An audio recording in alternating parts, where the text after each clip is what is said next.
Momento de entrar en contexto, como siempre, gracias a quienes se incorporan a nuestra transmisión a través de la señal de Canal I para toda Venezuela y como ustedes también desde ya en redes sociales. Agradeciéndoles que también nos acompañen a través de esa vía. Recuerden nuestras cuentas @en contexto piso I, @Carlos Peñalosa. Hoy primer programa del año 2023, de los primeros espacios que vamos a transmitir a través de esta señal. Agradeciéndoles como siempre lo que fue el acompañamiento que tuvieron con nosotros el año 2022 que cerró.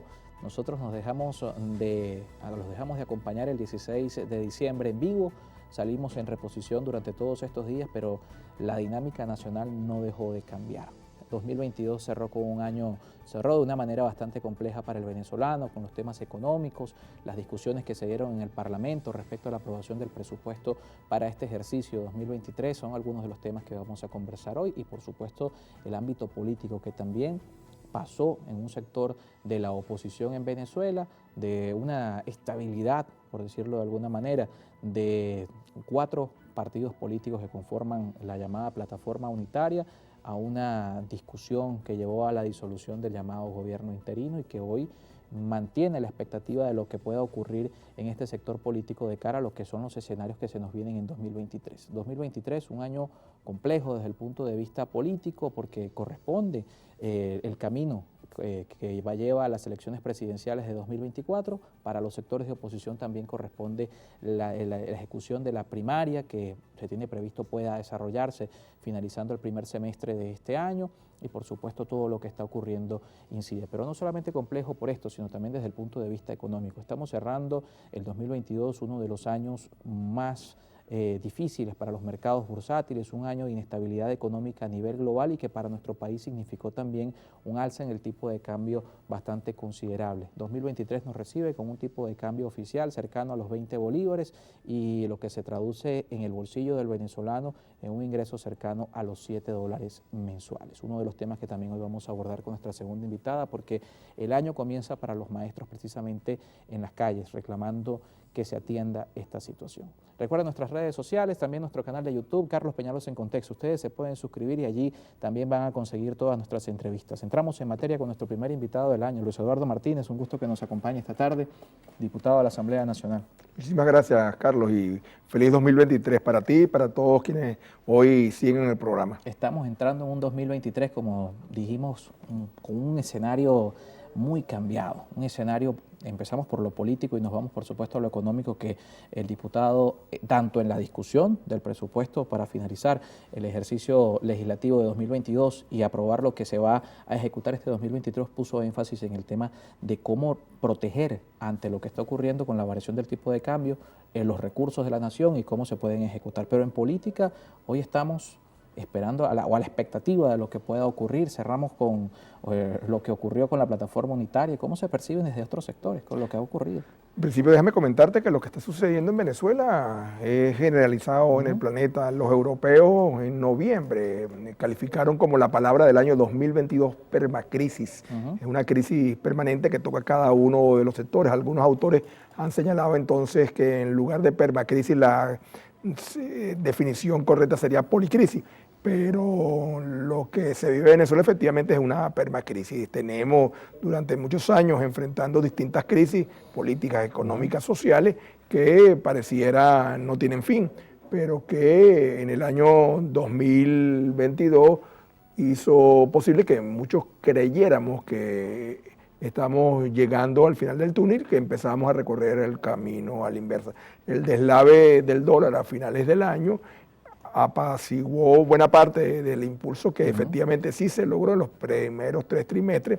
La propia CEPAL reconoció que Venezuela era una de las economías que más crecía en el continente. Y de hecho creció, a pesar de lo que vimos en el último trimestre del año. A pesar de lo que vimos en el último trimestre, la economía creció. Aquí mismo en el programa, en enero del 2022, pronosticamos cuál iba a ser el crecimiento por encima de 2 dígitos, como en efecto fue. Acabo de leer unas declaraciones, por cierto, de José Antonio Gil Yepes, que pronostica, si el gobierno es capaz de tomar las decisiones correctas, un crecimiento del PIB del 20% en el año 2023, que sería fenomenal. En cualquier caso, lo que corresponde a todos los venezolanos es hacer un esfuerzo de una vez por todas para concentrarnos en lo verdaderamente relevante. Si bien tú insistes en tu pregunta en el tema político, yo sigo creyendo que este año 2023 y una parte importante del 2024 deberíamos dedicarlo a lo económico y a lo social, porque yo no sé cómo decirlo, que no se pongan bravos conmigo.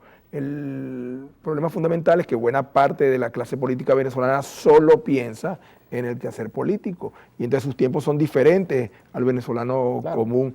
Entonces, ahora todos están convencidos que las elecciones tienen que ser en el 2024. Algunos hablan incluso de que participarán pensando en el 2025, pero... O hasta en el 2030. O hasta en el 2030. He oído algunos que están, bueno, vamos a participar, pero vamos a crear una plataforma. Que el escenario real es 2030. Sí, pero entonces yo te pregunto a ti, el empleado público que gana lo que gana, el familiar que está enfermo, que tenemos que llegar con él a un hospital, el joven que emigró de Venezuela, el que se le va la luz, el que queda desbordado por los precios, puede esperar hasta el 2024, puede esperar hasta el 2025, puede esperar hasta el 2030, de tal manera que es casi criminal esa espera que la clase política pretende someter a la población. Entonces, para mi opinión, y es muy personal, es que deberíamos aprovechar este año para adelantar una especie de tregua en la confrontación político-partidista, que es lo que más daño nos ha hecho,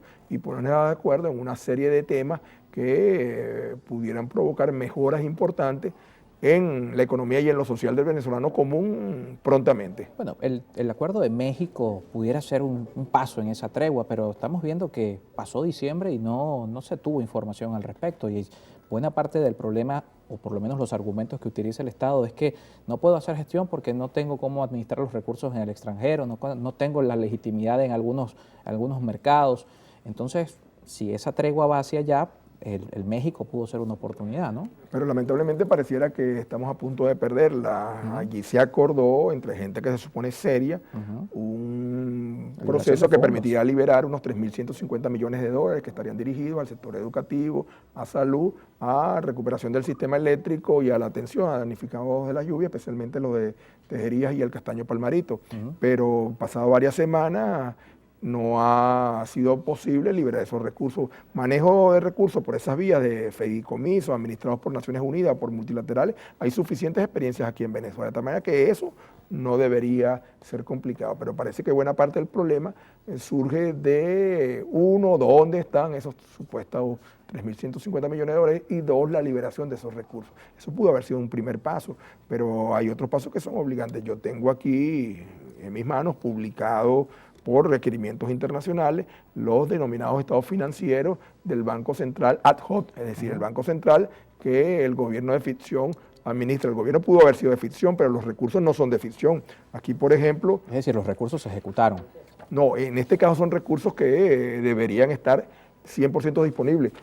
No sé si tienes oportunidad de verlo, pero te los voy a entregar de acuerdo al Banco Central de Venezuela, la Junta Directiva que integran Manuel Rodríguez, Giacomo Culú, Nelson Lugo, Carlos Suárez y Gabriel Gallo, suscritos por ellos, reitero, designados por el gobierno de ficción, tenían bajo su control 1.970 millones de dólares.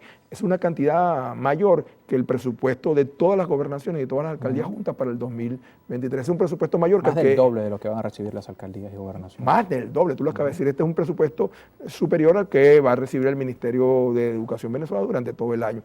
Pero no solamente que disponían y tenían bajo su control esta cantidad de dinero reconocido por ellos, sino que entonces en algún momento del año se hicieron desde allí un préstamo de 190.533.000 bolívares. ¿A dónde fue ese préstamo? Al gobierno de ficción, te lo entrego para que lo veas.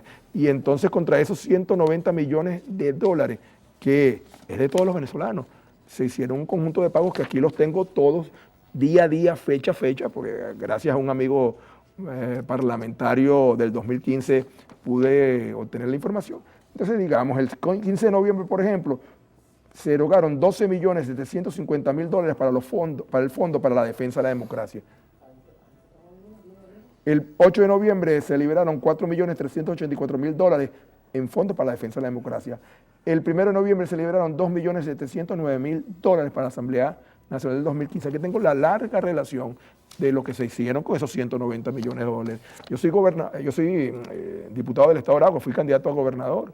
El presupuesto recién aprobado para el Estado de Aragua, que tiene miles de habitantes, que tiene miles de kilómetros de territorio, que tiene infinidad de problemas, es de 40 millones de dólares. Es decir, que el gobierno de ficción solo en las últimas semanas de su existencia gastó, malversó el equivalente a 5 años del presupuesto del Estado de Aragua, a 7, 8 años de presupuesto del Estado de Monagas, con quien estoy vinculado, a 15 años del presupuesto del Estado del Tamacuro, que conozco bien.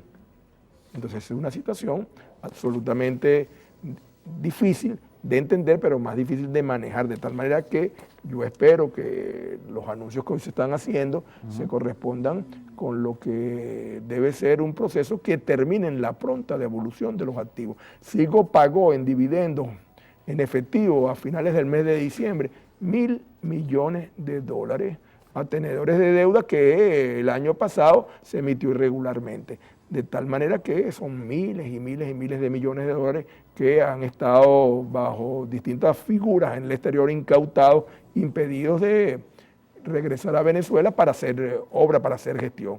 Ese es parte de nuestro drama. Pero ese drama es político, ¿no? Y hablando de la importancia de poner énfasis a lo económico, parece importante resolver lo político entendiendo esto que está ocurriendo. Lo que vimos al final del año, lo conversamos al regreso de la pausa, cómo camina en la solución de estos temas, porque un punto importante de ello es precisamente la existencia de unas personas o algunos entes que sean reconocidos como autoridades de Venezuela y no las que están ejerciendo el poder en Miraflores. Cómo esto también camina en esa dirección. Lo conversamos al regreso de la pausa con nuestro invitado Luis Eduardo Martínez, diputado de la Asamblea Nacional.